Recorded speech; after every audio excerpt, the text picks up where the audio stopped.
Live from Hollywood, just 4 short freeway exits from hell, it's Thou Shalt Laugh 2, The Deuce, featuring Taylor Mason, Thor Ramsey, Victoria Jackson, Dan Nainan, and Bone Hampton.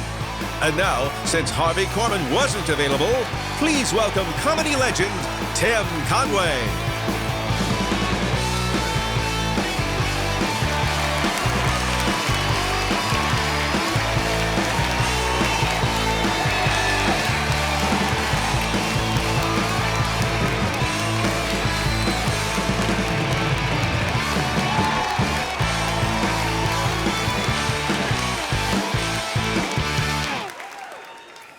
Thank you. Good night, everybody. Thank you for coming. I've seen the first one of these, and it is marvelous. And when they asked me to do this, I was just overjoyed because it is a wonderful, wonderful idea to come here and to see comedians where you can actually bring the whole family. It's terrific. Anyway.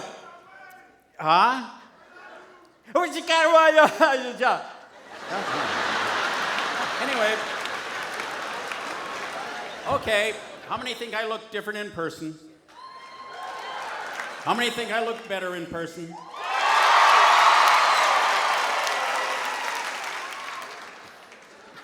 How many people don't care? Okay. I guess I was kind of born into comedy. People always say, where did you get your sense of humor from? Or where did you, acquire all that attitude about life? When I was born, they had me christened, but I had been ill from the time I was born till about 4 months. So when I was christened, I was already 4 months old. So they took me to the church. My mother and father and all the relatives and everything were standing around. They placed me on the altar, right? And the priest, and they were all praying. And now, being 4 months old, I was rather active. So while they were all praying, I had fallen off the altar. So after the prayers and everything, the priest looked up and he said, and my dad looked up and he said, "He's risen." The priest said, "No, he's fallen." Now, my dad was Irish, and as you know, the Irish drink a bit. I think we know. Hey, of course you'd know that. That's true. As a matter of fact, I was 12 years old before I found out that all brown paper bags didn't have a bottle of Seagram's in it. I just assumed that it did, But my dad, being Irish, you could not tell him he was wrong. They are the most stubborn people in the world. And here's what happened one time. This is the God's truth, and I wouldn't say that being in here without it being. I swear this is the truth. He bought a doorbell in the hardware store and hooked it up at our house. Put the door thing on the outside there, ran the wires, hooked the bell up, the whole thing. But he had the wires crossed on the doorbell so that the doorbell rang all the time except when you pressed the doorbell. So we'd sit there night after night going, and when it would stop, my dad would go, "I'll get it." Now, my mother and father were sharing an IQ. There's no question about that.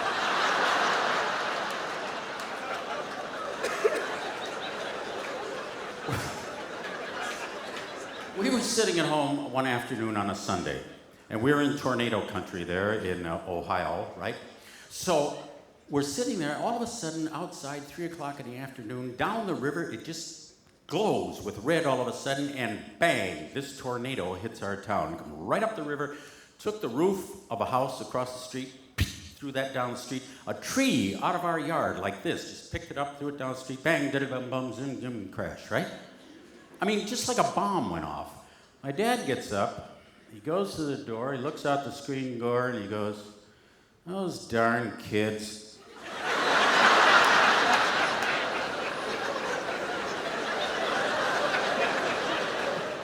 We also, my son made him a cuckoo clock once, my grandfather, or their grandfather and grandmother, and the cuckoo was bothering my mother at night, so she told my dad, stop the cuckoo clock, right? So rather than, tie those cones together and so it wouldn't go up and down and everything, my dad scotch taped the door shut of the Cooper thing.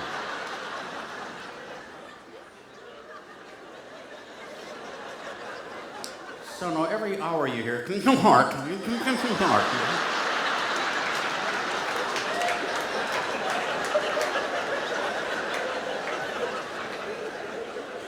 And to this day, I'm telling you, I have the clock at home, I swear. And you can take the tape off, look in there, and here's this bird. Miserable life. We have a great evening of entertainment for you. I've seen these guys, some of them before, and I've seen them on television. I've seen them around town. They are terrific. You're really going to enjoy them. And the first person I'd like to bring out for you is a wonderful, wonderful comic, Thor Ramsey.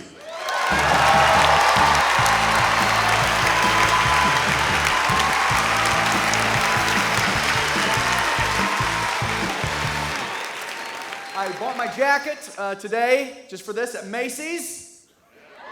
Yes, I want to give Macy's a plug because it's going back tomorrow. Doesn't really match my checkbook, so. I got my hair cut at a beauty college, so that explains that. If you've ever gone to one of these places, these beauty colleges, they, never go. It's actual footage of students cutting my hair, teacher standing there going, no. No. Monique, this is your last chance. And the beauty school I was at had all these fashion magazines thrown out, and I was noticing all the cover girls on these fashion magazines, they were all like these pale, skinny little waif women. You know what I'm talking about? They're like that right there, basically. It's like, you throw a shirt on that, make it walk, you got a fashion show, right?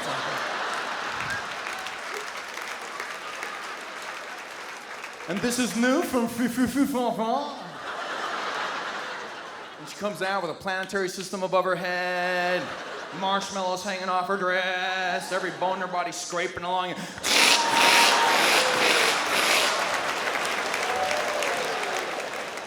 And they always have to do that special model walk, this thing here, which I'm not sure what they're thinking with that.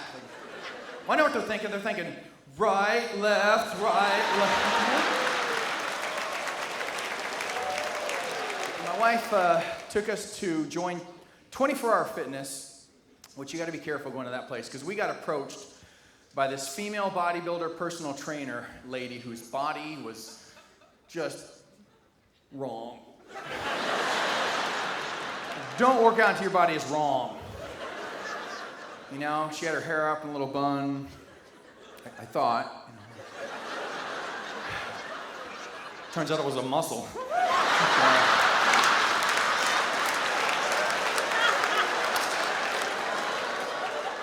Ma'am, I think you're doing squats wrong. Okay, you should not be able to flex your head.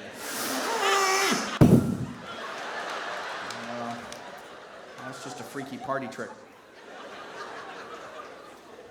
24-hour fitness. Don't you think that's a little extreme? How about 23 hours of fitness, 1 hour of TV and ice cream? That's actually what I love about traveling. Because when I'm on the road, I eat whatever I want. So when I'm home, my wife's like, I want you to eat healthy. And I explain to her, no. And here's my rationalization.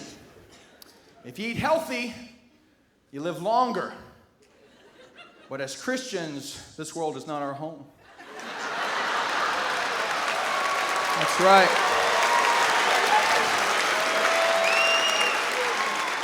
I have a message. Have a Twinkie for Jesus. I have a message. Eat sugar, see God. I have a message.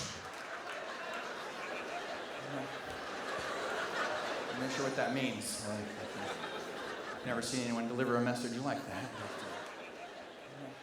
Here we are in lovely Los Angeles, California. Yes. That's right. L.A.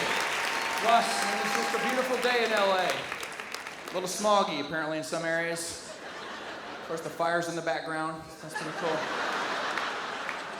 Working out, but L.A. Honestly, it's a pretty superficial city, actually. And Time magazine called L.A. the capital of silicone. And I was thinking to myself, I think that's why God flooded the earth when he did. Because if he flooded it now, none of the women in LA would drown.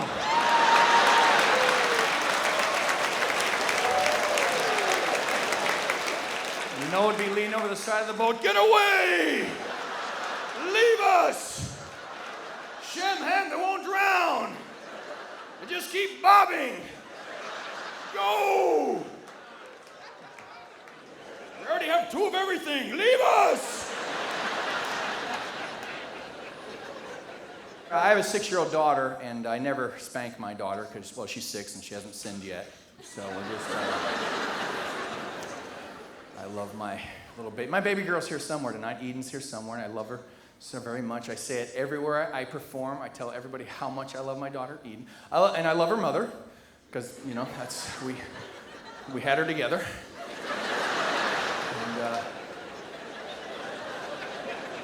But I'm still trying to adjust to the fact that my wife tends to overreact, especially when we're driving.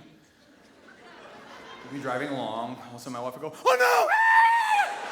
I'm ducking, I'm swerving, I'm looking for oncoming traffic, and then she goes, I forgot my sunglasses. Wow. What a coincidence, I forgot a change of underwear. So, we're gonna have to go back either way. While I'm changing, you can find your sunglasses.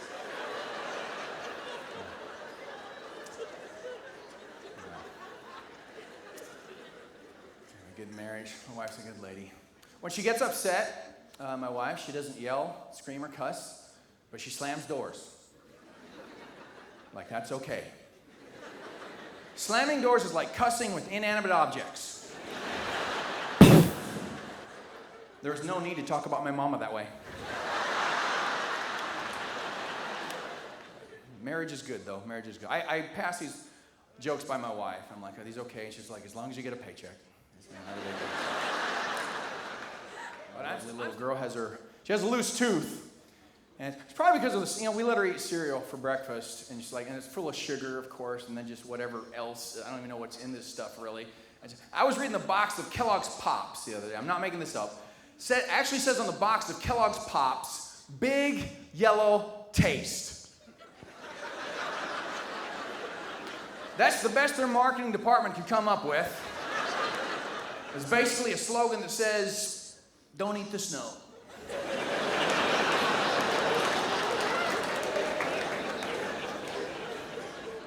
When you tell someone your child has a loose tooth, they start giving you all kinds of bizarre advice. It's like, well, you better go to the pliers. You better tie a string on it and have her stand at the end of the dock. You can take off on a speedboat or just have her bite on a firecracker or something practical like that. Tie a string around her tooth. So I tied a string around her tooth, and I tied it to the doorknob. I don't know if you've ever tried this. I could not bring myself to slam the door. Okay, wait here while I go make mommy mad.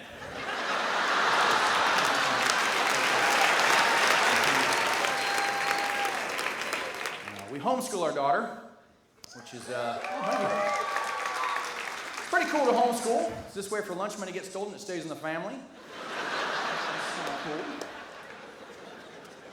Cool. People still give us grief, though. Like, you homeschool her? Aren't you concerned about her socialization? Yeah, that's why we homeschool. Yeah, I'm the product of a public education. I think that's a good argument for homeschooling, okay? So I took her to a public school in Los Angeles just for the day, kind of a scared smart program. And, but that's always the issue. People are like, well, you're not a teacher, how can you teach her? Well, you're not a plumber, but I can see the crack of your butt.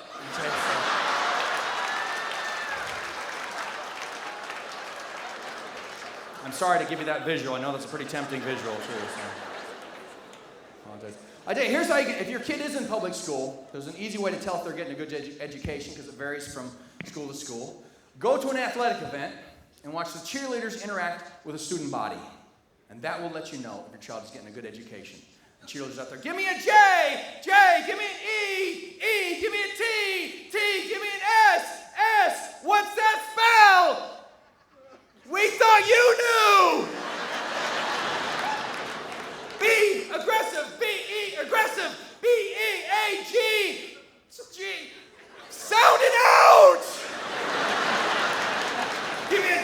me an E, give me a GED.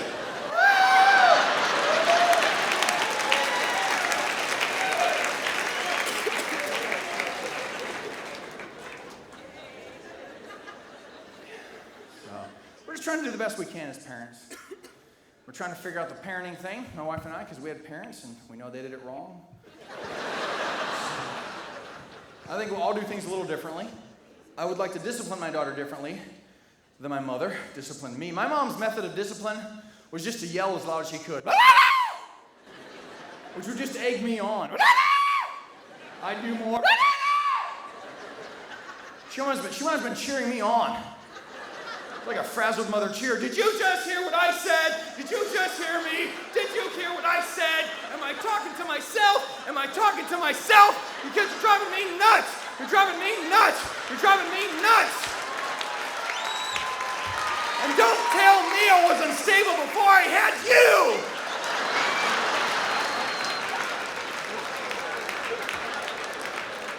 Let's go, girls.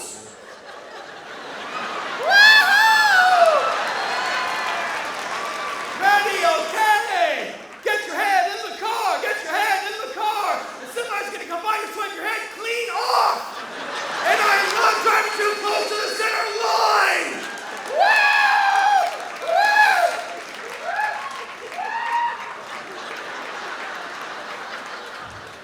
You guys have been wonderful. My name's Thor Ramsey. Good night, you guys. Thank you.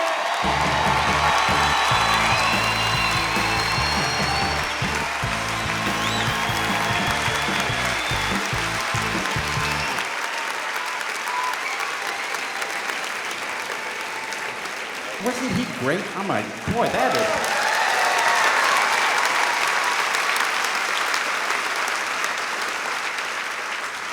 How about the energy on that? Oh, boy.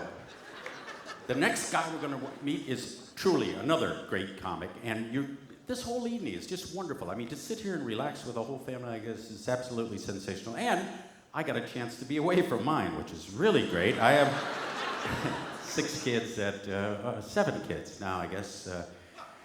I think. Yeah, 7. No, I have a stepdaughter there. And that empty nest stuff never happens. It really doesn't. They're all still at the house. And they're in their 30s and 40s. You know what? I have a thing now, which is really great. I have an ATM window at the house. So I don't even have to talk to them. They show up, put their license in, I give them $20, they go away. We're open on Sundays, it's great, you know, it's terrific.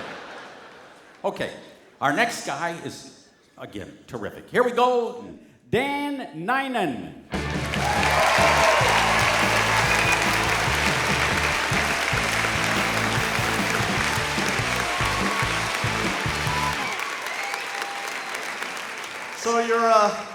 So you're probably wondering, what race is that guy anyway?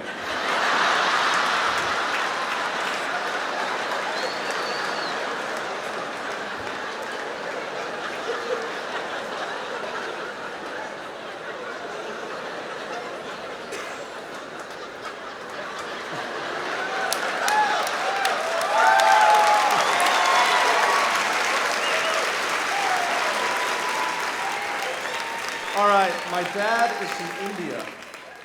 And my mom is from Japan. I get my sushi from 7-Eleven.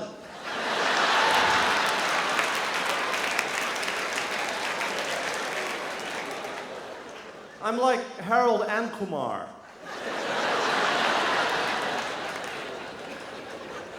I mean, my mom is so Japanese that when I was born, I came out cordless.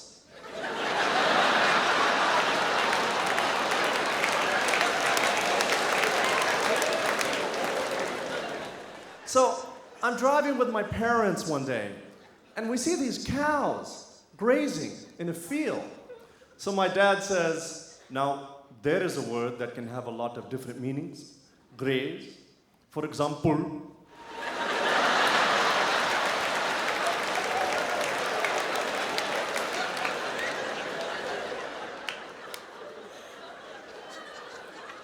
For example, a cow can graze. And then I say, or you can be grazed by a bullet. And then my mom says, Or, it's a kind of a donut.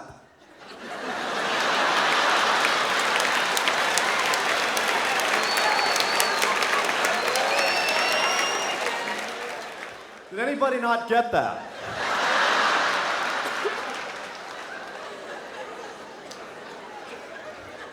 Now, I told that joke, it's a true story, by the way. I told that joke at a show for 5,000 Japanese people. Nobody got it.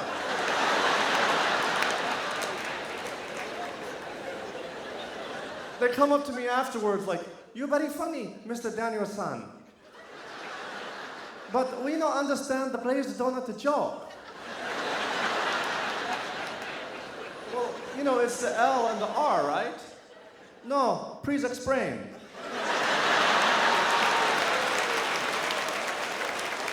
And the Japanese aren't exactly known for showing their emotions. This is how they laugh. And when I first came out on stage, I said, "All right, make some noise. Who here is from Japan?" And 5,000 people went.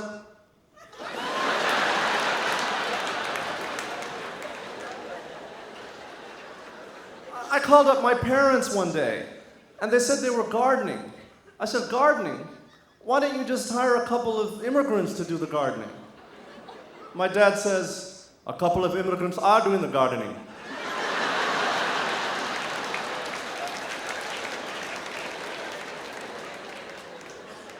I hated making my bed when I was a kid. I still hate making it.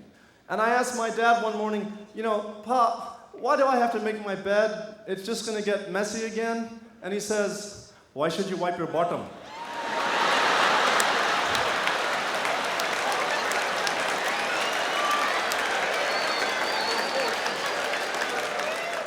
And people always tell me, your dad is from India and your mom is from Japan, so that makes you half Asian.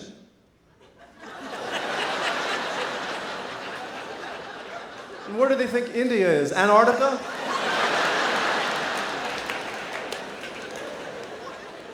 20% of American school children can't find Earth.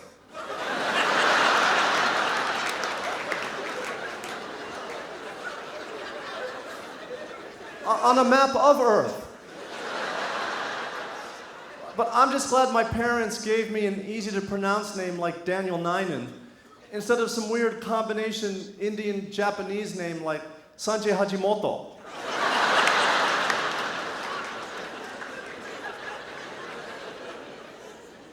Or Mahatma Mitsubishi.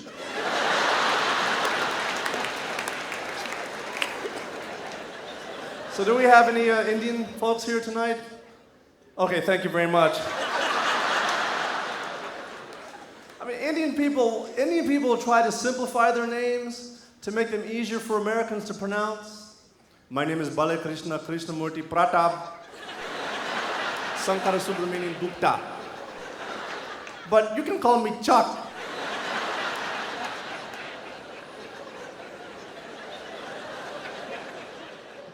And my uncle, you know, on the Indian side's a little racist himself. I mean, he actually tells me, if my daughter marries someone who is not from our part of India, I will commit suicide. Then I will kill my daughter.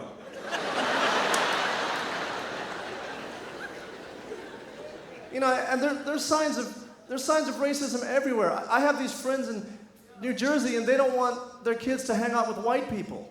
They're Indian. And I'm thinking, with an attitude like that, why move to America? Why not just stay in India? I don't have a joke there, I just want to get that off my chest.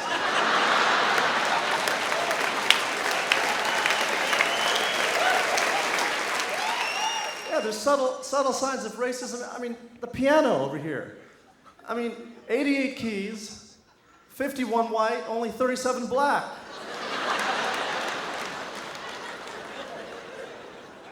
And the white keys are all together and touching each other.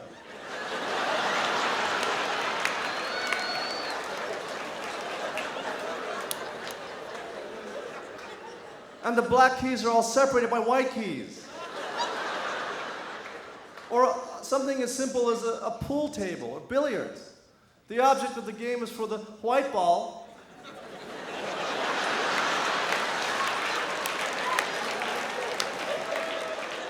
to drive the black ball off the table. And then when the black ball's gone, it's like game over.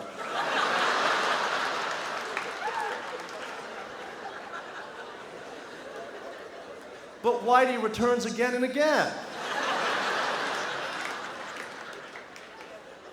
The only game that is not racist is bowling.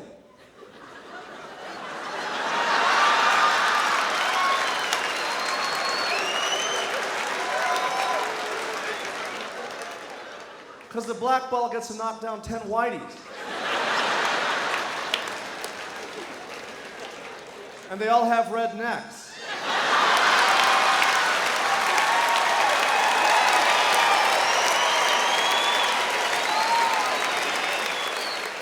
So anyway, look, America's a great melting pot, and this room is evidence of that, but you know, there are certain ethnicities that you will never see in certain occupations. Hello, you are reaching the New York City office of a Ku Klux Klan.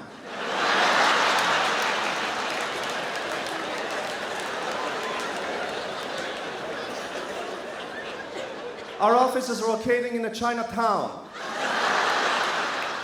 and Harlem. If you don't like a black people, press 1. If you don't like a Jew, press 2. Para español, oprima número 3.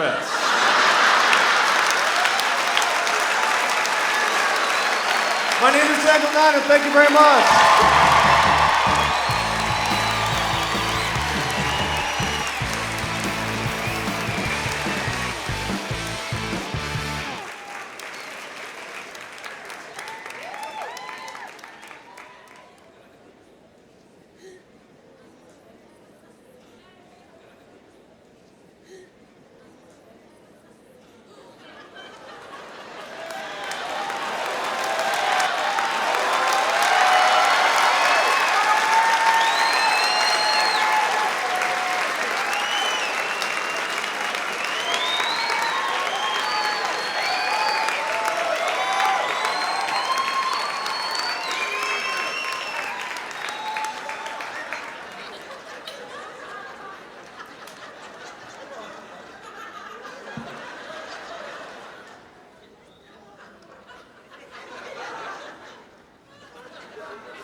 Our next comic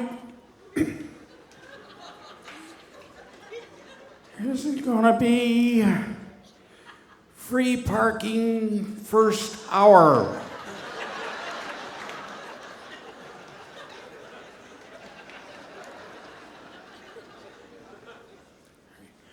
Victoria Jackson from Saturday Night Live.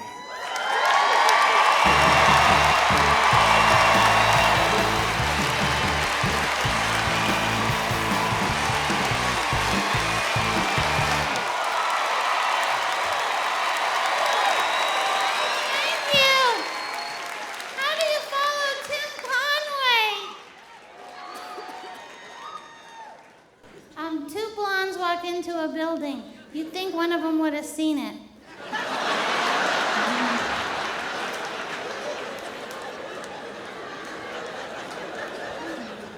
What did the blonde say when she opened the box of Cheerios? Oh, look, donut seeds.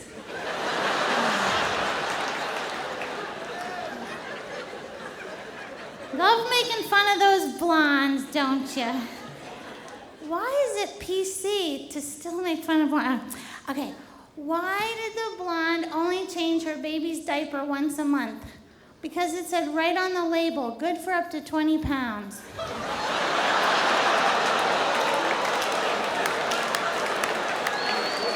I didn't write it, it was on the internet. What do you call a skeleton in a closet? The 1983 blonde hide-and-seek champion.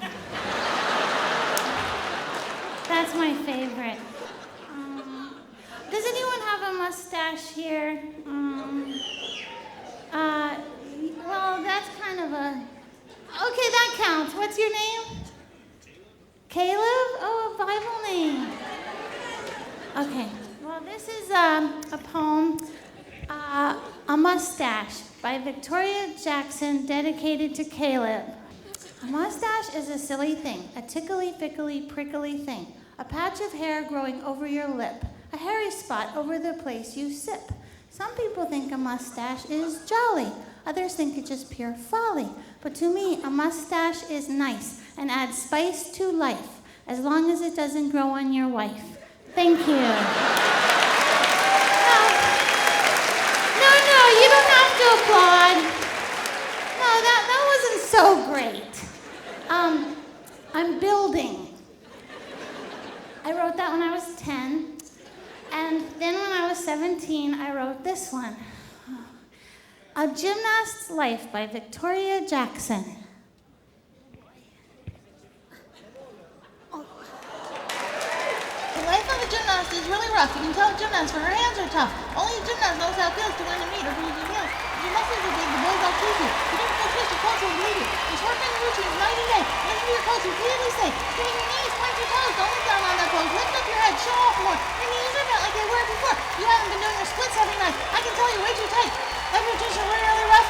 Tell a jeans are really tough. Loose tough is really not rare. You tell a gymnast by the smile she'll wear. Ooh!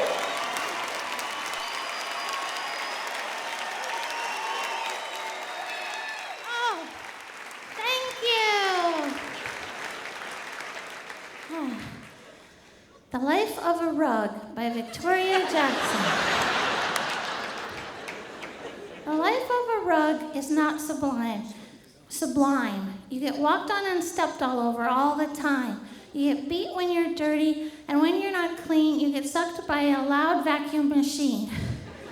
My only joy is when a boy romances a girl by the fire, you see. I get to taste the cheese and cracker crumbs that fall into me. Thank you. 47 years old!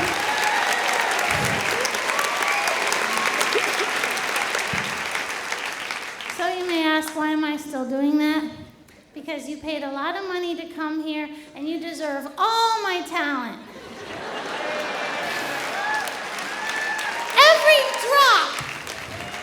Every drop that I still have left. Okay, so I've been living in Miami for the last 15 years, and you like Miami? Have you ever been there? Well, I don't want to live there, but what happened was, first I had to divorce my ex-husband, Satan.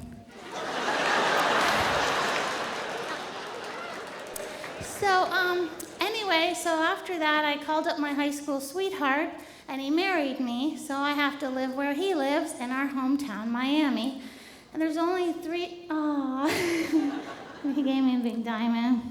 Yes, he's a policeman. This was 5 years' salary. He likes the handstand, yes. So anyway, yes. There's only 3 types of people in Miami: Cuban, retired, and naked. And I don't fit into any of those categories. Sometimes you'll meet someone who's all 3, a Cuban, retired, naked person. And I said, Paul, why do we have to live here? It's hot and humid, there's no seasons, there's a lot of crime, nobody speaks English. He goes, I know, Vicky. And I was thinking, what happened to language in America? You know, I think we were founded by the English language and the Pilgrims or something. I think they talked like that, but anyway, I mean, you know, what happened to all the S's and the T's? I asked a man for the business, what's up?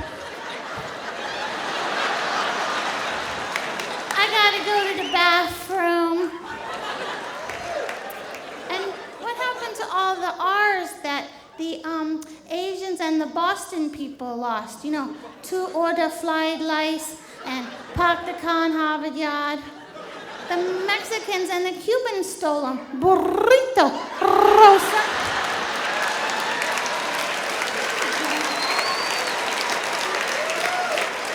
Thank you. That's a new joke I've been working on.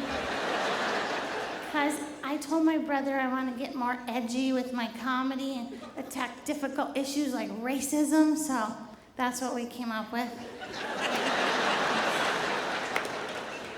I'm trying to toughen up my image. I don't have any tattoos or piercings yet, but I do have a cold sore I've been ignoring.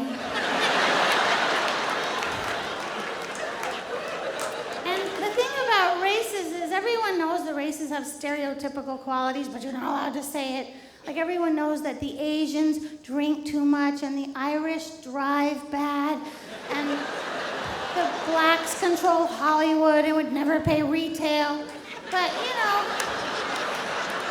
all of the races have good qualities too, like the Norwegians make good cigars, and the Mexicans invented computers, and the Canadians are so brave they risk their lives coming to America for freedom on rafts.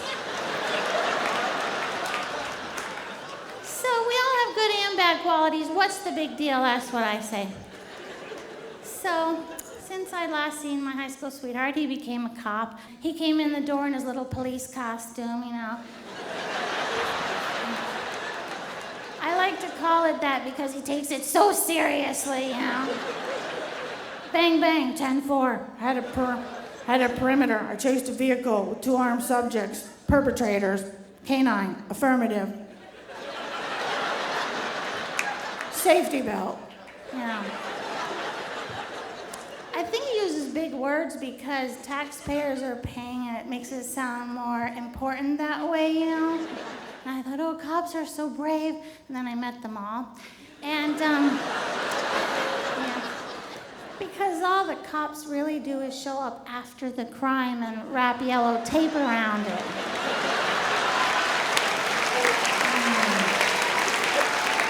But don't tell them I said that.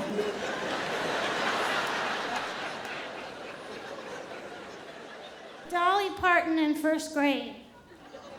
I'll pledge allegiance to the flag. And I don't know if that's in good taste or not.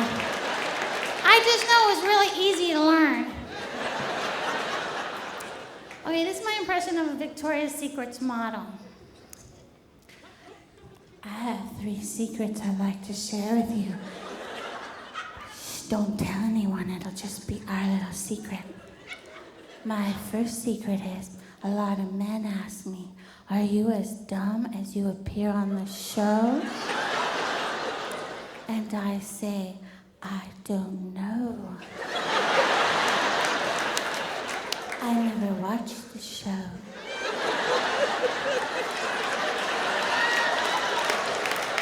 My second secret is, a lot of people ask me, how do you feel about your stereotype? And I say, well, I have a Panasonic, but I'm gonna get a Sony.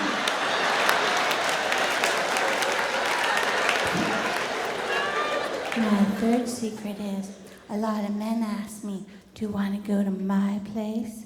And I say, you mean my place or like, you're my place? And they say, my Miami pad. And I say, you mean Miami pad or your Miami pad? And I say, what? And I say, is this a, why are you asking me all these questions? Is this a test? And they say, I just want to buy you a drink. And I say, well, you can buy it, but I get to drink it, right? And they say, are you for real? And I say, which part of my body are you talking about?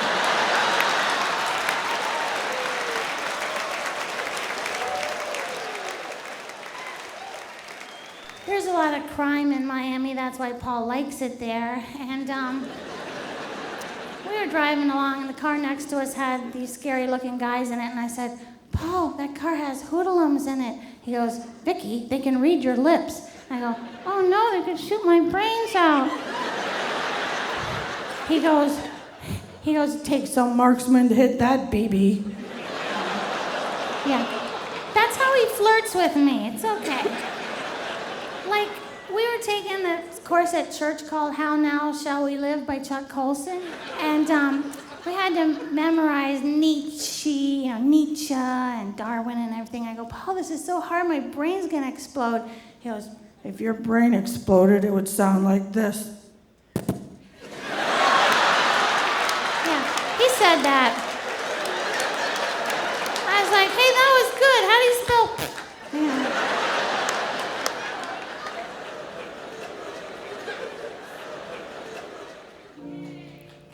Thank you. My husband said the only platinum you're going to see is your hair color. But a prophet is without honor in his own country. This is called A Nice Ukulele. Basically, I wrote it when the guy who first put me on the Tonight Show died of cancer. And right when the week I was going to get up the nerve to invite him to dinner and thank him. And I think whenever people you know die, it just makes the Bible seem more real, you know? It's not just words anymore. So it's kind of dedicated to him, Jim McCauley, and Phil Hartman, you know, who I knew and loved, and then he died. And the first thing I thought was, did I ever tell him about Jesus? And so this is my thoughts about that. You can't buy talent in a guitar store. You can't buy talent in a guitar store. You can't buy talent in a guitar store. But you could buy lots of guitar strings, lots of curvy wooden things. You can't buy talent in a guitar store. But you could buy a nice ukulele. Wait, there's more. I got my kids a hamster the other day. They loved him to death, you could say. That's a nice way to put it. I told them hold him gentle, but they made him do ballet. You can't buy a hamster that knows ballet, but you could buy a nice ukulele. My husband said just the other day, look at the sunset going down that way. It seems to go slow the whole day long, but it goes much faster when it's near the horizon. Well, you try to rhyme those two words. Why does it do that, and what does it mean? I just played my nice ukulele. Called my friend up the other day, invited him to dinner in the usual way. He said he couldn't come because he was in the hospital. I said, what do you have? He said, I'm terminal. We both paused and I started to pray. I didn't want to play my nice ukulele. Now the Bible has a word or two about me and about you. It seems to say o'er and o'er again, the horizon is not the end of our lifespan. So I'll speed up my song, the horizon's near, and tell my kids are hamsters in heaven with my friend I hold so dear. And I'll grin and play till the end of the day on my nice ukulele. You can't buy eternal life in a guitar store, but you could buy a Bible in a Bible store, or get one for free in a hotel room drawer. Wait a minute. Or borrow one from me. I've got like 17 different versions, and read John 3:16 or and or. But don't talk about Jesus, because people get sore. Just play your nice ukulele.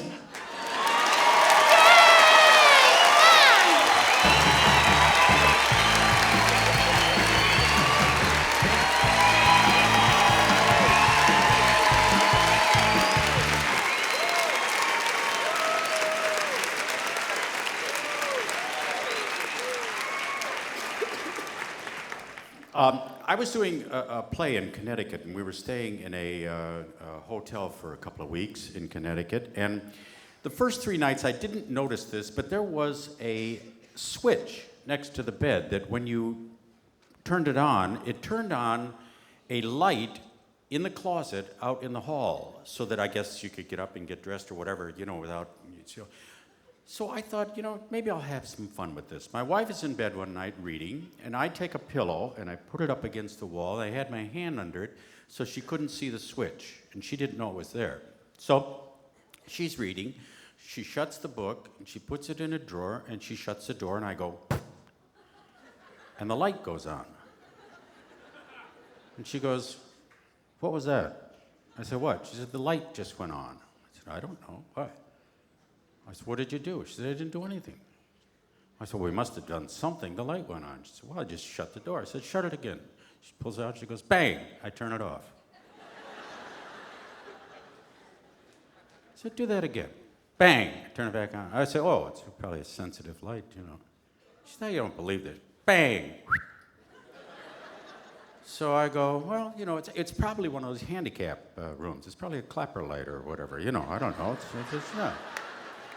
She said, this is the most irritating thing I've ever seen. I'm going to call maintenance and tell them about this. I said, that's a good idea. Now, it's 1 o'clock in the morning. Hello? Yes. Is there anybody on maintenance? Yes. Our clapper light keeps going on and off. Yes. No, it's done it several times. Well, send somebody up to either unscrew it or take it apart or something, okay? All right. Guy knocks on the door, guy with the belt and everything, he comes in. What's the problem? She said, our clapper light keeps going on and off. And he goes, clapper light?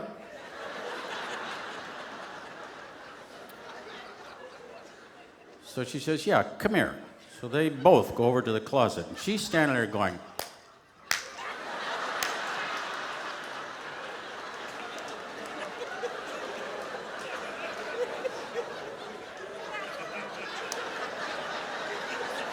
and I'm going,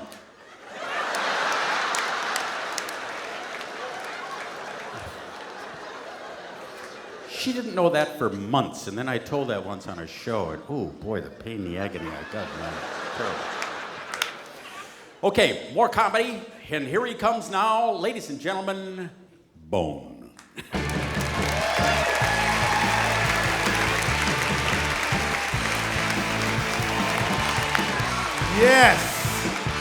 Yes, we're gonna have a good time. One more time for my mama, Victoria Jackson. Yeah.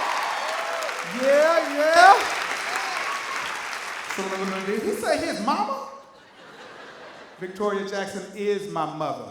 I was so big when I was born, I sucked out all the pigmentation with me. She's actually an albino black woman, and her real name is Vivica Jackson. I used to be a substitute teacher, then I got tired of getting shot at by the kids. And they wouldn't let me wear a bulletproof vest, so I was wearing my football shoulder pads from high school. Just kind of looked funny. Then they implemented school uniforms to help the kids with all the gang violence and all the racial tension. They're like, we're gonna be patriotic at our school. You can only wear the colors of the American flag. You can only wear red, white, and blue. So we got a school full of Crips, Bloods, and the Ku Klux Klan.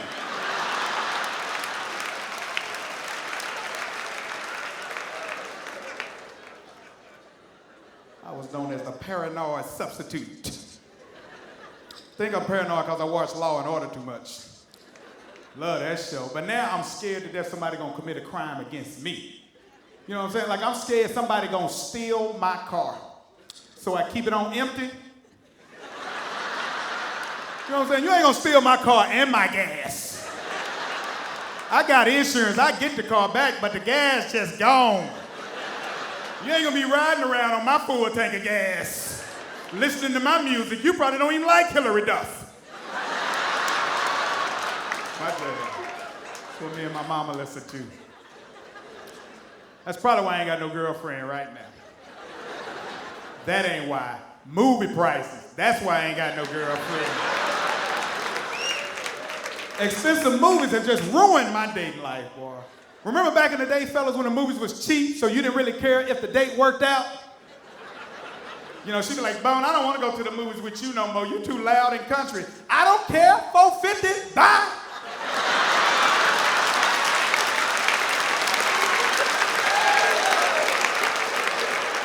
Ain't nobody scared of you. My mama gave me $10. I got $1 left. That's 4 more games of Donkey Kong.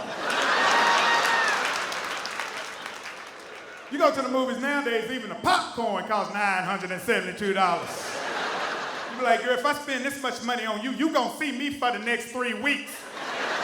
Voluntarily or involuntarily. It don't matter to me. You shouldn't have got them Raisinets. You knew that added 3 more days to this relationship.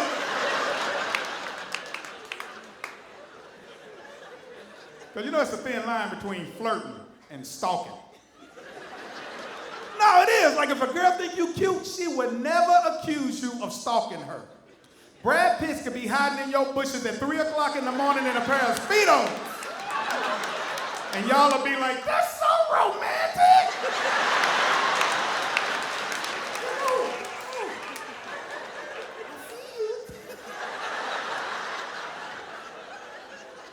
I show up at your job with a dozen roses and a teddy bear. You're like, how you find out where I work?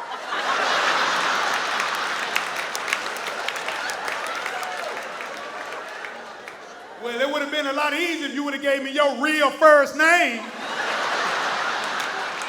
Kimberly. Got me looking for Lisa over in Rancho Cucamonga. Now her husband tripping. And I want the money back for them flowers I sent to her job. But you know the most beautiful thing about being single is that I have no idea where my wife is.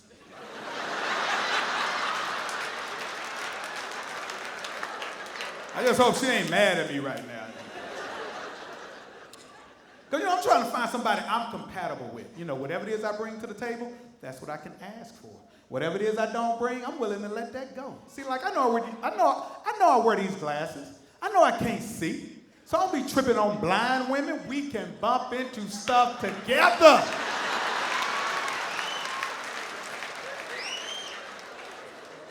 Now, I don't have any kids, so I try not to date women who have any kids. And it's nothing against the kids. I love the kids. It's a genetics thing.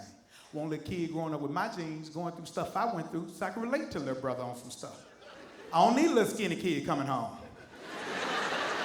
Talking about, Daddy, Daddy, all these girls keep calling me, don't know what to do. See, I can't relate to him. You on your own there, son. I barely got your mama. I need a little fat kid coming home. Talking about, Daddy!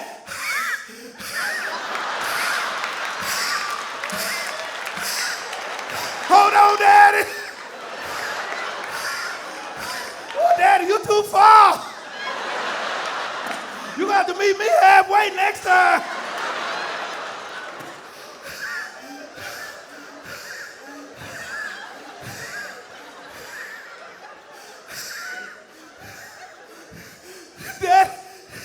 Daddy talking about fat, black, and my glasses too thick. See, I can relate to him. Come here, boy, let your daddy talk to you about some stuff. Let me tell you what they're gonna say later on. Wait till they find out you own the best of Hillary Duff. Don't get no better, boy, don't get no better. And I need to tell y'all that is just a joke. I don't need none of you single mamas rushing me after the show to give me a word from the Lord.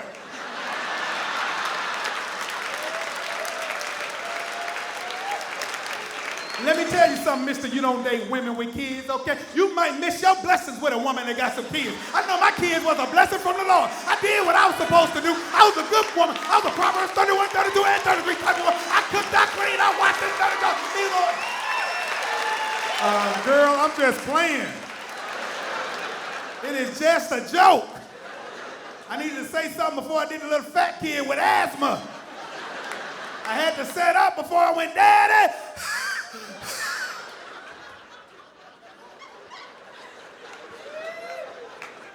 I'm just playing. As a matter of fact, I almost only date women with kids. I got like a 2-kid minimum. I add in the cost of babysitting in the budget of the date. Be like, girl, you want to go to the movies and then go to Sizzler, and you got 4 kids. Girl, we're going to have to do this next month.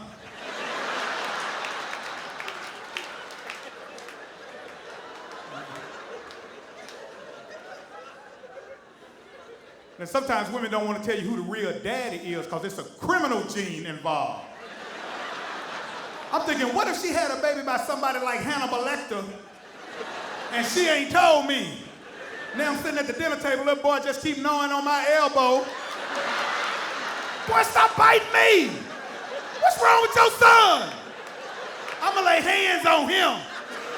And they ain't gonna be holy. I'm repenting in the morning. God's grace is sufficient. Stop putting ketchup on my elbow.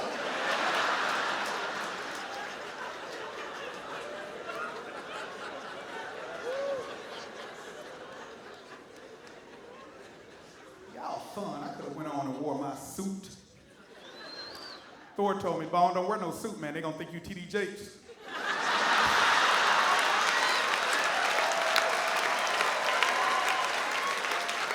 I was like, well, they better get ready then. And you gotta be careful where you buy your Bible at, too. Because I was at the Dollar Tree.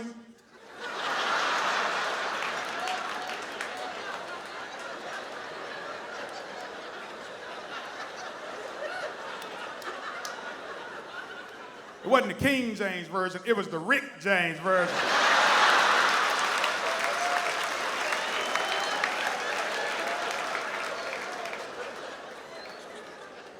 That's when I realized I had purchased an irregular Bible. I didn't even know they made an irregular Bible. You don't know how hard it is to try to convince a woman you are a man of God and you got a Rick James Bible. It's like, ooh, Bone, I want to study the book of Revelations. Let's talk about the rapture. When Jesus coming back? Baby, my Bible don't go that far. We need to study over here where Moses split the Burgundy Sea. The Burgundy Sea, I told you my Bible got issues. My Bible going through some stuff. Now, do you want to finish reading about Adam and Edna? And I'm cool with my Texas accent, my Southern dialect. A lot of my friends in LA give me a hard time about it. Bone, how you just gonna say Mexican? What happened to the X and the I? I'm black and from Texas. We drop as many syllables as we can.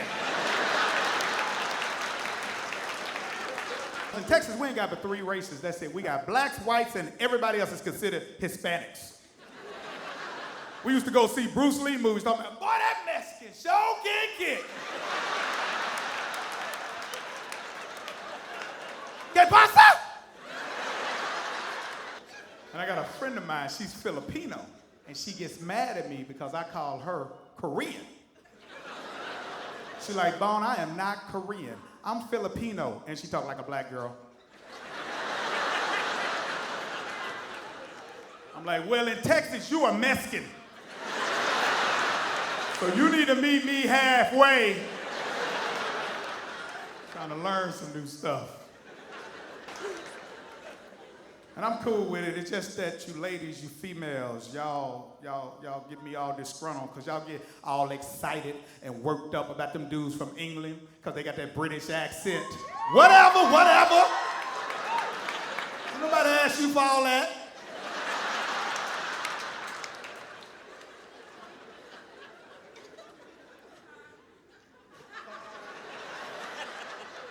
That's why I can't wait till I go to another country so I can have some women worked up and excited about my accent. I just want to walk in the room and say, 450, bye! Ooh, Lord. Where you from? You must be Mexican.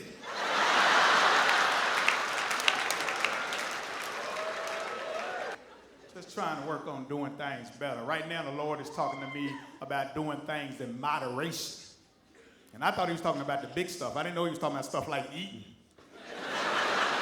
know what I'm saying? Gluttony ain't high on my sin value chart. Gluttony ain't up there with murder and selling drugs. Gluttony down here with stealing paper clips from the job and making too many copies at Kinko's and not paying for it. I'm not really tripping on that. So the Lord tells me stuff like, Bone, just because you can eat 6 pieces of chicken don't mean you're supposed to eat 6 pieces of chicken. How about 3? I'm like, Lord, how about 5? But we negotiating, how about 4 pieces and 2 side orders?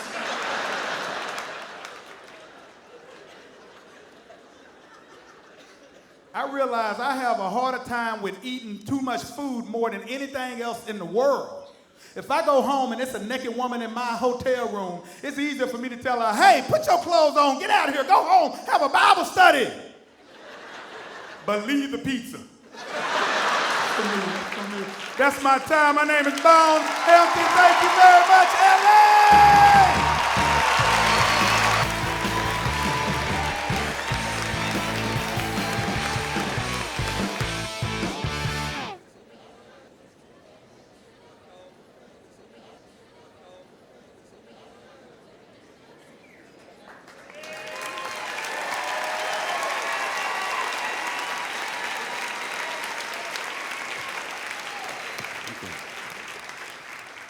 Can you take this piano off the stage, please?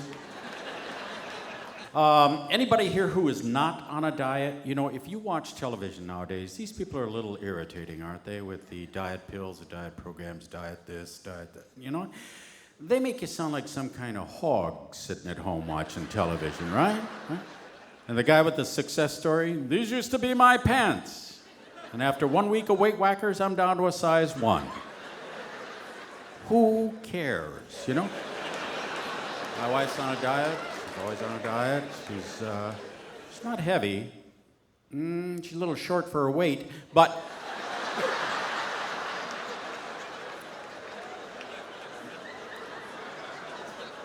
So she's on this thing, the Jenny Craig diet, which is pretty good. The food is really good, but it's frozen, you know. So now she gets so hungry at night, she can't wait for the stuff to defrost. So we're sitting there at the table, licking a roast beef, you know. And I got her all the equipment, you know, very expensive. I got her a treadmill, and unfortunately, she was standing on it when I first turned it on, so... out in the hall on that one. So now she just stands in there and holds onto it and goes just with the 1 foot. This one's looking pretty good. The other one's a little chubby, but you know. So now we just use it to put the dog out. And no, that's true, really. Put the dog on there, open the window, turn it on, he's in the yard. You ought to see him on a rainy day when he does want to go out.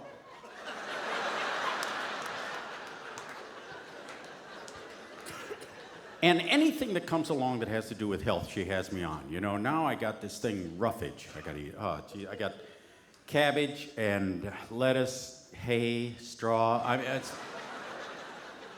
I've eaten so much roughage, I'm starting to pass wicker furniture. It's ridiculous.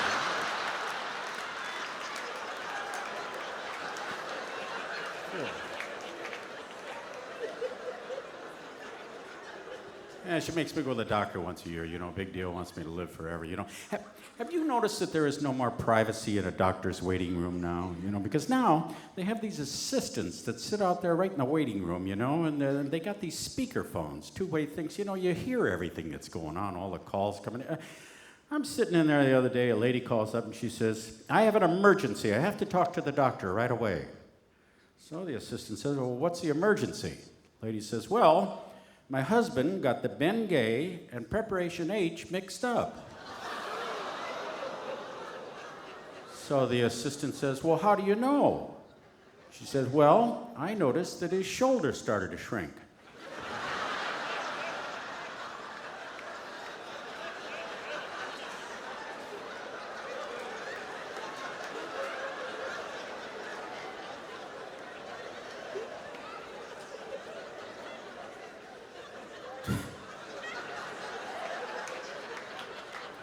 Then now the doctor comes out, right? No, you know, he says, now take off your clothes, put on that gown, you know, that stupid thing that doesn't hook up the back. They put you in an examining room and they put the temperature on shrivel.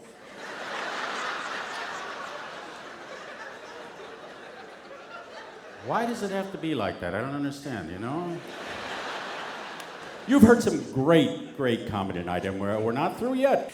Ladies and gentlemen, Taylor Macy.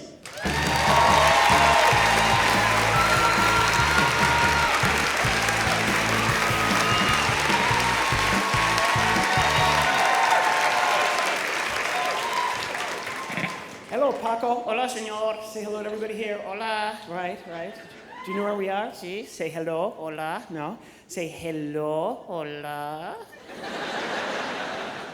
Do you know how to say hello? See? Say the word. Hola. No, no, no. Say hey, lo, lo. Good. Hey, lo, lo. Say it. Hola. Come on. It's a nice crowd. They're wonderful people. When then?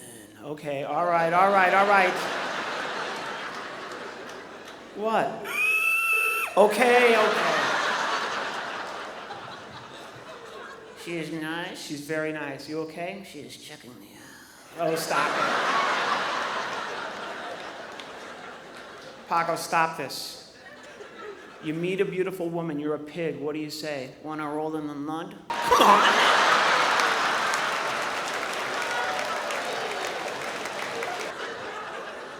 It's a joke. Okay, whatever.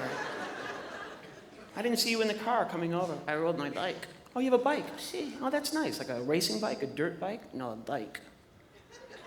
Schwinn? A Harley. You have a Harley Davidson? It's a hog. Oh, all right.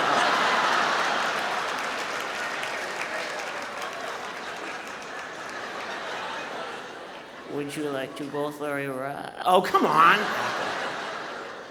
This will take you into the market. This will take you in home. This will take you head roast beef. But this will take you has a Harley. All right.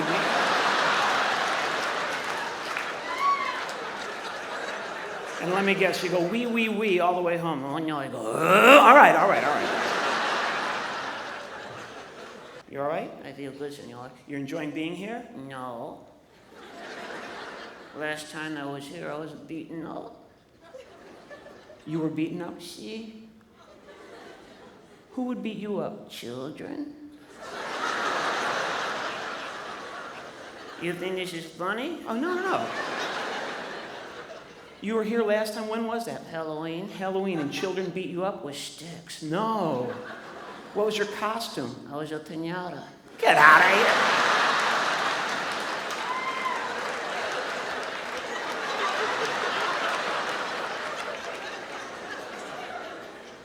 Leave her alone. You know you want me. Come on. Whatever. We're here. You're enjoying yourself. You need a break? We can take a vacation. No. Why? Last time we went on vacation, I had a great time. Senor, it was a disaster. Last time we went on vacation, Paco brought his best friend, Totten Fresh, the Pillsbury Doughboy. Okay.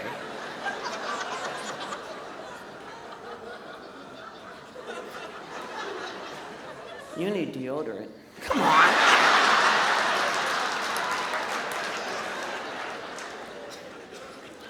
Yeah, we were on vacation. We were down in San Diego at the swimming pool. It was a disaster. Why? Me and Totten Fresh sitting under the hot baking sun, right? Doughboy didn't use any lotion.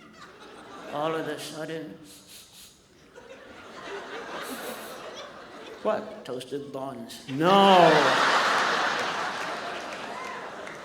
Aunt Janina was there, though. Okay. Pigs in a blanket. All right. I'm gonna set you down right here. I am going to stare at this girl. No, you're not. Look at him. I will stare at the man. Fine, you stare at the man. I don't work alone. I don't know where. I've got another puppet. Romeo? Yeah. Where are you? Here. Romeo? Yeah. Where are you? Out here. Okay, you guys, it's a puppet. He's a dummy. Romeo? Yeah. Where are you? Play the game. What game? Marco? Tolo. He's over here. I'm sorry, you guys, I'm looking for a real dummy.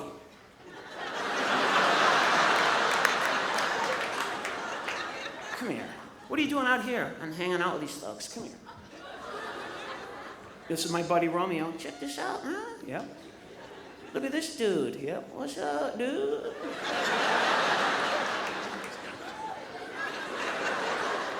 We got the same naked shirt. Yep. Okay. LL Bean. Okay, all right. Is this your wife? Yeah?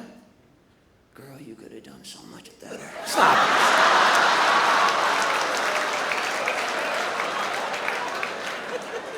What's your name, dude?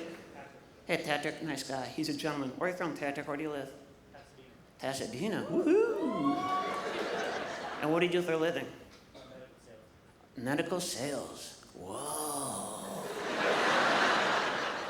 Yeah, no wonder you're married. Okay, all right. He's in medical sales. Yep, he's an intelligent man. Yes, he is. Thanks for talking to me, Patrick. Why were you sitting out in the audience? It was a good time, man. I've been watching the show. It's wild. Yeah, it's an awesome show, people. Where's the pig? He's on the floor. Taco. Si, senor. Are you okay? What's with my legs? It's okay.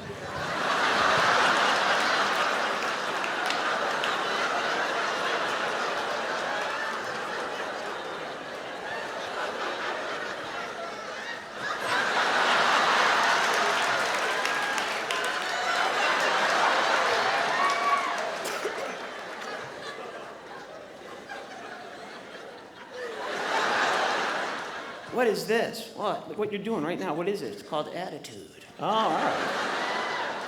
Where did you get an attitude? I worked in medical sales. Come on. Can I interest you in a catheter? All right. Come on, Romeo.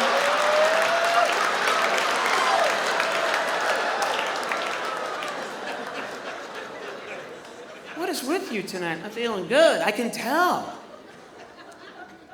You're out of control. I got issues.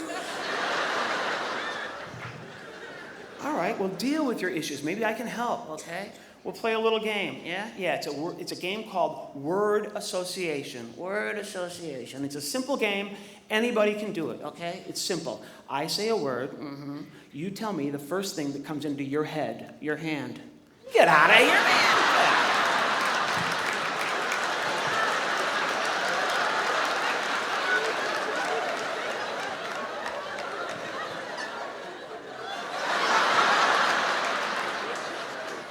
I like what you're wearing. I like what you're wearing. Yeah, we look stylish. We're kicking it now. Okay, whatever. I like these. Golf. You been playing golf? Check it out now. I didn't know you played golf. That's awesome. What's your handicap? I can't move my arms and legs.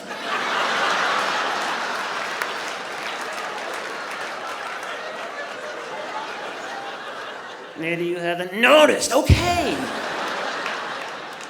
That's why I'm not a Muppet. I wanted to be a Muppet. You should have auditioned. I did. They were like, anyone who wants to be a Muppet, raise your hand. And I'm like,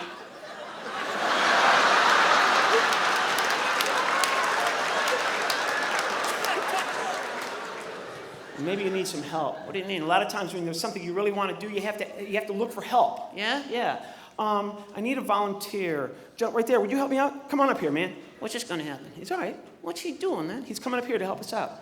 This is like a kid. No, it's not. Come on. He's a young man. It's a child. Come on, man. What's up, man? All right, Romeo. I'm sorry, what's your name? Jesse, nice to meet you. What's your name? Jesse, what's up? Jesse, you're gonna help us out. What are you doing? You're gonna put your, this is disgusting. No, it's not. I look like a geek. No, you don't. Hey, all right. Stop it.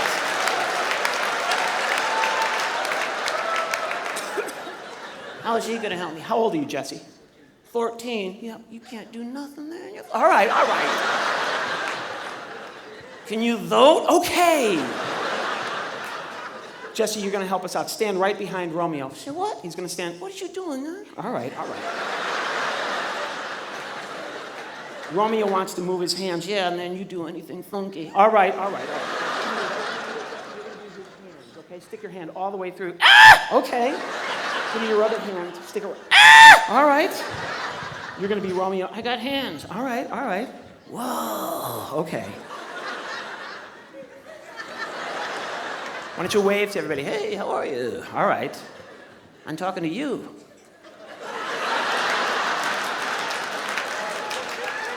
I'm digging it, man. You got hands. Whoa.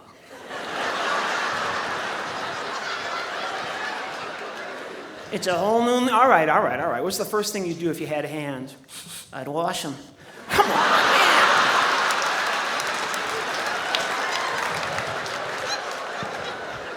Your mother is ashamed. All right. I had tacos. All right.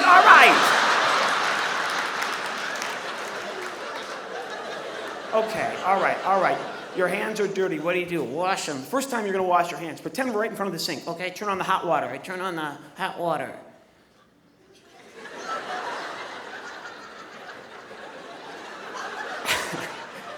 Now turn on the cold water. These are the weirdest faucets I've ever...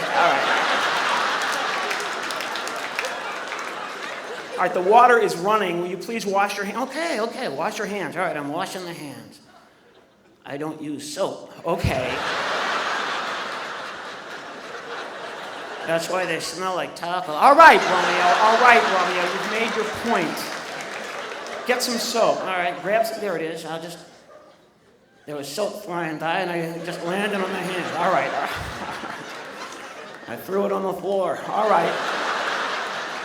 Mother of shame. Come on, Romeo. Wash your hands. You got soap on your hands. Wash them. All right, wash. Turn off the water. All right, I turn off the water. It's a lot easier to turn it off than to turn it on. All right.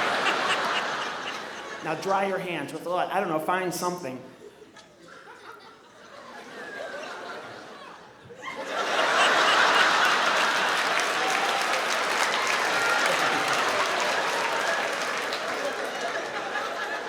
You're going to need a medical salesman in a minute. Okay, all right. Look in the mirror, in the bathroom mirror. Whoa, look at my hair. Fix your hair. I got to fix my hair, man.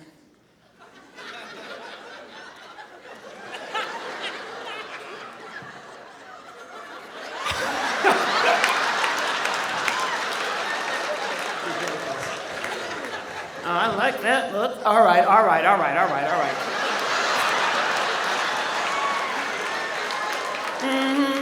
How you like me now? All right, Romeo.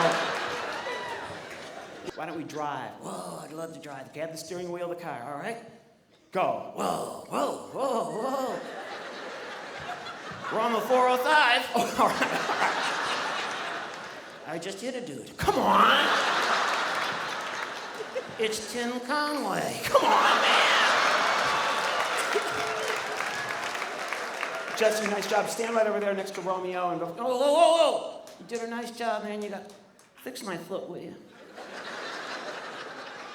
Okay, now, stand facing the audience. Okay, turn your head toward me. Just your head. Lean back on your right foot. Put your hands at your sides and do this.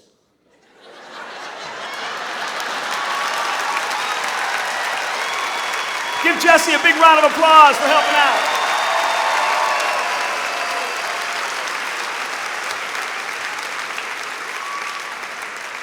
Romeo, all right, I want you to take a bow. Take a bow for everybody. Thank you. All right. Ooh, sorry. You guys, he's not real.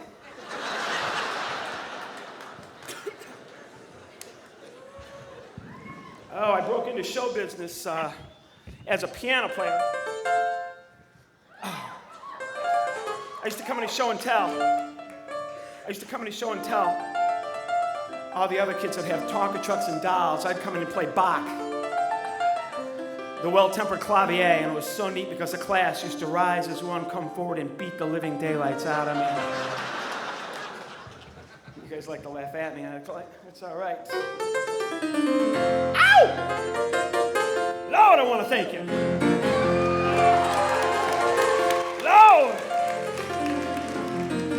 Lord, I want to thank you so much for sending me here this evening. I know they said comedy, you all thought already. Comedians, Jay Leno, Jerry Seinfeld, Chris Rock. Maybe they'll have somebody good. And then I walked up here, and you're all saying, who's this guy? Well, my name is Taylor Mason. I'm someone you can afford.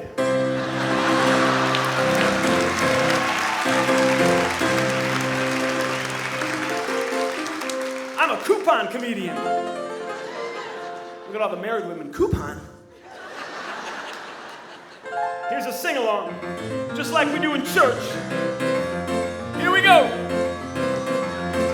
It's a sing-along. I'll teach you the words. Here we go. Here we go. Here we go. Here we go. Those are the words, man. That's it. Here we go. I will say 3 words in this song. You guys will holler as loud as you can. Here we go. Get ready. 3 words in my song. Lord, I want to thank you. I want to do a bunch of different kinds of music here this evening. There's some older folks here, and I come on strong, and I'm loud and obnoxious. Let's get the old people involved. Hi, how are you?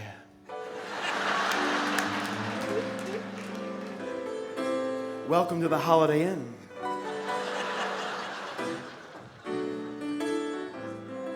Here we go, yeah. Here we go, yeah. Here we go, here we go, here we go, here we go, here we go, here we go, here we go, I'm gone.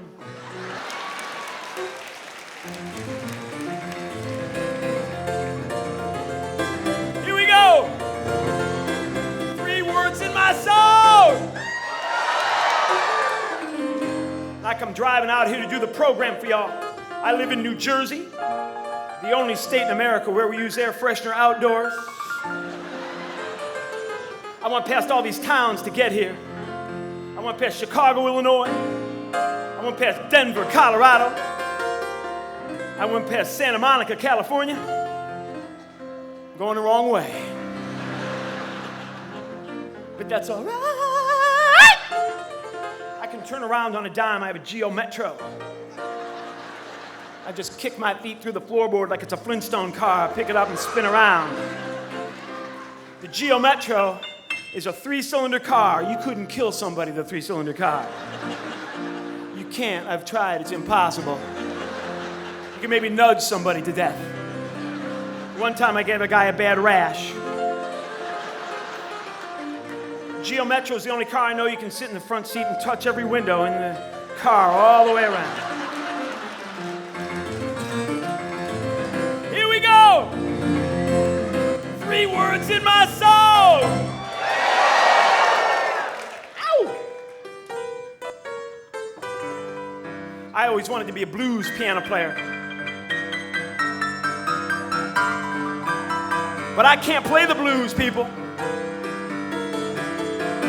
Look at me.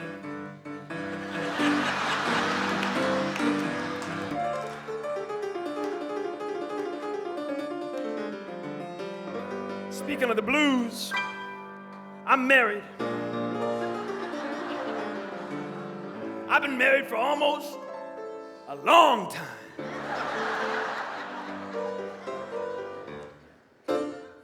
My wife plays a little game with me every morning. That game is called Guess What Mood I'm In Today.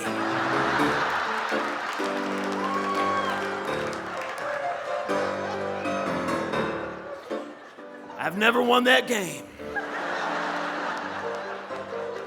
They say love is blind, love is blind, love is blind, love is blind. That might be true, but marriage is an eye-opener, my friend. She hates this routine, hates it. I'm sick of your little routine about our marriage, sick of it. You think you're so smart. And I say, honey, men won the battle of the sexes. She says, I said, yes, honey, men won the battle of the sexes. She says, women are taking over. It's only a matter of time. We're going to run the whole planet. What do you think of that? I said, go ahead. I'm going to watch the game. I guess I win again. And I should not make fun of my wife. She's a great lady.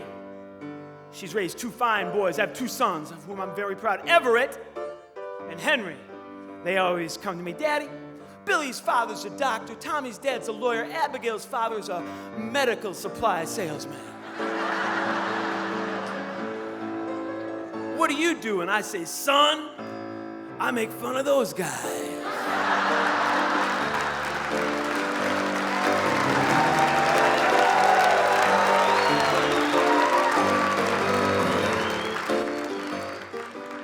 I try not to have an argument with my wife. We've been married for almost a long time. And besides that, I cannot win an argument with a woman. It's impossible. I'm a man. Man can't win an argument with a woman. It's impossible, theoretically, philosophically, theologically. Impossible for a man to win an argument with a woman because a man has the argument in the moment that it happens, but a woman prepares for her argument.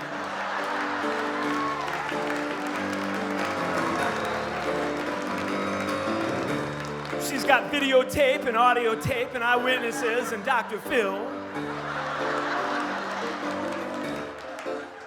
Then she says, now what do you have to say for yourself? I love you. That's emotional duct tape to a man. Last year, I took my wife on a little trip to Maine, just me and the woman, in a Geo Metro. 14 hours I drove. And on the United States-Canadian border, I decided to wake my wife in the way that a comedian would wake his wife. So at 3 a.m. in a pitch-black forest, I pulled up in front of a tree. I hit the bright lights. And And I went, ah! We had an argument. She won.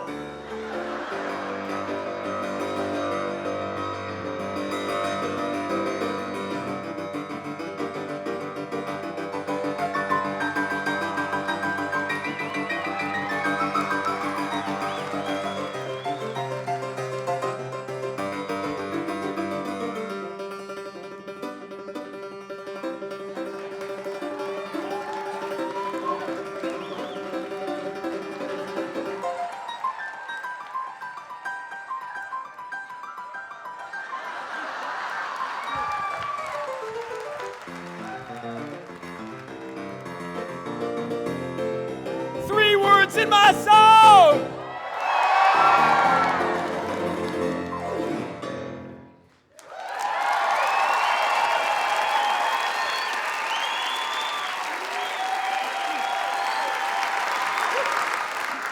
Whoa.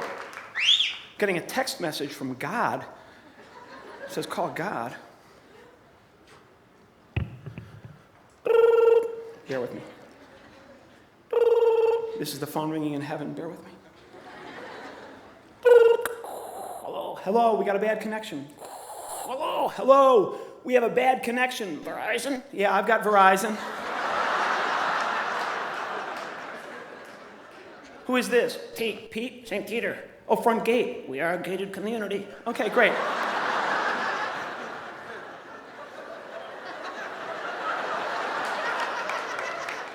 I hear people. Yeah, I'm doing a comedy program. Can I talk to God? I'll connect with His Son. Thank you. We're on hold. We're going to talk to God's Son, my Savior. I've always wanted to do this. I don't know exactly what to call Him. Bear with me. Yo. This is God's Son. Hey, how are you? I'm good. I don't know what to call you. Call me JC. Okay. Hey, is Patrick around? He's a medical salesman. Yeah, he's sitting right there. Told JC says hello. All right, listen. What do you do? He says hello. He better. Yeah. He owes me a lot of money. Yeah.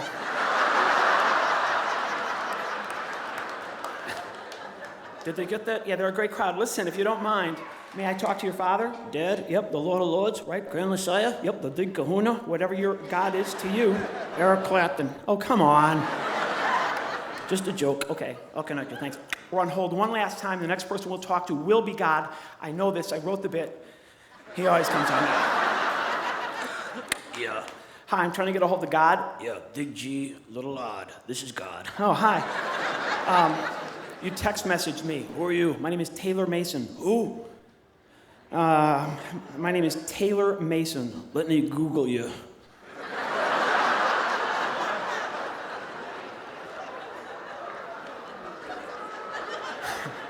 You got a MySpace? Yeah, I got a MySpace page. How about you? Do you have one? The entire universe is MySpace. Yes, okay. That would make sense, Lord. You don't have any friends. Well, You must be a ventriloquist. Yeah, whatever. Listen, Patrick around? Yeah, he's sitting right over here. He owes my kid a lot of money. That's what I heard.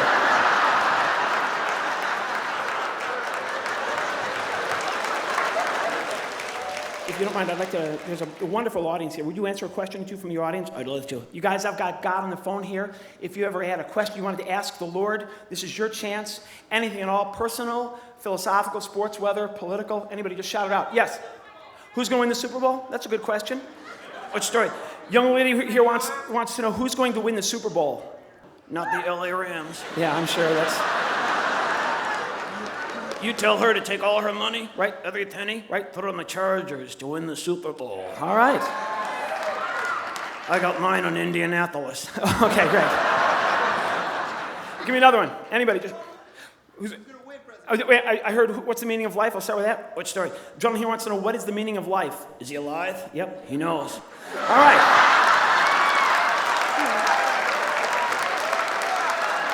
Oh, that's a good one, too. We'll do one more. Yes. Lady over here wants to know, what do you look like? What? What do you look like? We've seen all these movies, you know, George Burns. No, not like him. Who do you look like? Tim Conway. Oh, all right. I'll talk to you later. Bye. You know, you can't call one end without giving the other network an opportunity. Information. Hi, ma'am. I need the telephone number for the devil. Nick Jagger? No. He just thinks he's the devil. Do you have a phone number in hell? Is it in New Jersey? Hell worldwide? New Jersey. Great, why don't you give me that? Please hold the number. Thank you, ma'am. Thank you for using AT&T. Like I had a choice. Just give me the number, ma'am. The number in hell is 666. That's it. Thank you.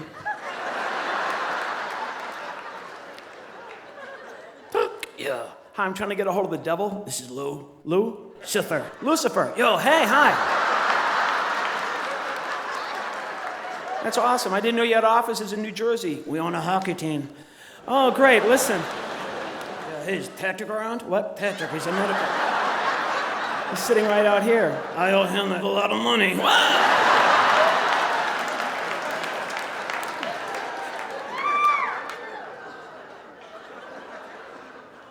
Oh, sometimes these puppets don't turn out the way you want them to. This is Paquito, little Paco. I know, he has no mouth. And you would think, well, that's a drawback, you know, how can you possibly work with something that has no mouth? This is, you know, this...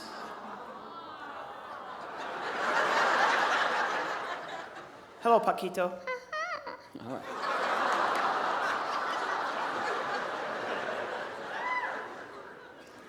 Hello, Paquito. You'll... Don't do that again, all right?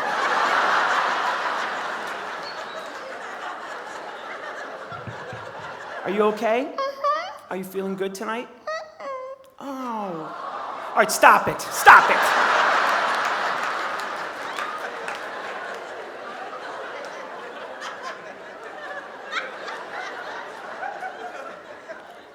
Paquito? You're in a good mood or a bad mood? You're scared? No, you don't have to be scared. Everybody here is nice. Oh, don't be shy. Say hello, everybody. Okay, that a boy. Now do your trick. Do your trick. Remember, you stand on the mic. Yep, stand up there. No. You can. Hey, you can do this. Get up there.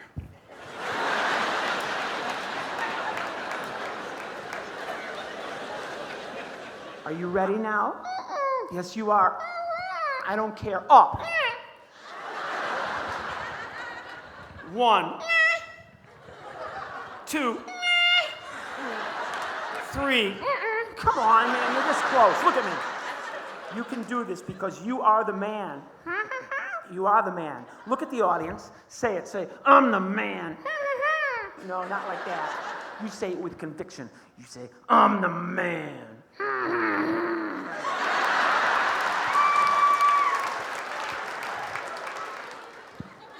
Are you the man?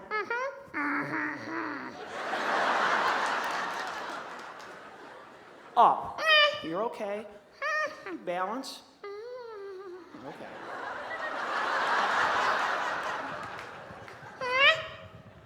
2, 3. 3.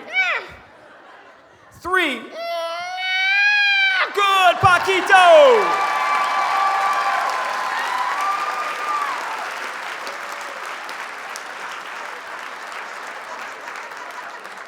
You guys are taking this show way too seriously.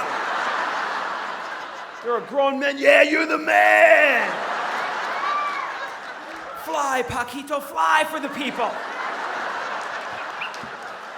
Pigs flew at Thou Shalt Laugh the Deuce. I call this part helicopter. Hey, you guys, nice to meet you all. Thanks very much.